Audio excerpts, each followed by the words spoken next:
ক্লাবঘর দখলকে কেন্দ্র করে মুক্তারপুরে সংঘর্ষ, উভয় পক্ষের অভিযোগে গ্রেপ্তার 3। পূর্ব বর্ধমানের মুক্তারপুরে ক্লাবঘর দখলকে কেন্দ্র করে গতকালের সংঘর্ষের ঘটনায় উভয় পক্ষের অভিযোগের ভিত্তিতে 3 জনকে গ্রেপ্তার করেছে পুলিশ। বৃহস্পতিবার ধৃতদের কালনা আদালতে তোলা হয়। পুলিশ সূত্রে জানা গেছে, ধৃতদের নাম বিমল পাত্র, অপূর্ব মণ্ডল এবং উত্তম বালা। 3 জনেরই বাড়ি মুক্তারপুর এলাকায়। জানা যায়, মুক্তারপুরে একটি ক্লাব ঘরের দখল কার হাতে থাকবে তা নিয়ে বিজেপি দুই গোষ্ঠীর মধ্যে তীব্র বচসা শুরু হয়।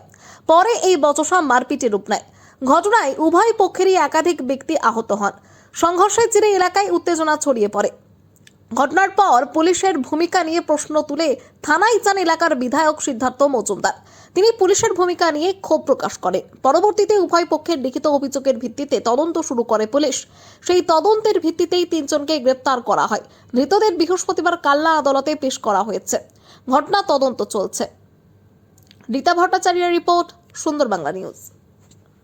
আপনাকে তাহলে ধরলো কেন? শুধু শুধু মিথ্যা কেস, আমাদের লোকেদের মেরেছে, মেরে আবার পাল্টা একটা কেস তাদের সাজাতে হবে। তো উল্টো কেস করেছে, আবার মিথ্যা কেস দিয়ে আমাদের ফাঁসানোর জন্য আমাদের লোকের এই মাথা মুখা ফাটিয়ে দিয়েছে। চলে না, এই ধরে হেলে হেলে ধরে আপনার। কি নাম আপনার? আমার নাম বিমল পাত্র।